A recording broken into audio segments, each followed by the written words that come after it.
साहेब, बारामतीच्या निवडणुकीकडे सगळ्यांचं लक्ष लागलंय. त्याच्यात एक ट्विस्ट आलाय की विजय शिवतारेंनी आता निवडणूक लढवण्याची घोषणा केलेली आहे आज काही वेळापूर्वी.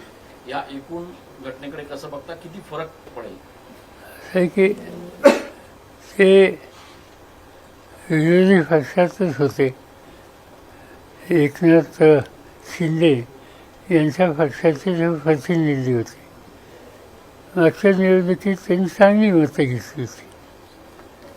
त्याच्या आधी ते निवडूनही आलेले होते. आणि आता विरोधकांच्या संघटनेमध्ये ते गेले काही वर्ष काम करत आहेत. आणि त्यांनी हा लढायचा निर्णय घेतला आहे. आता बघूया त्याचे काय फरक होतील, कोणावर होतील.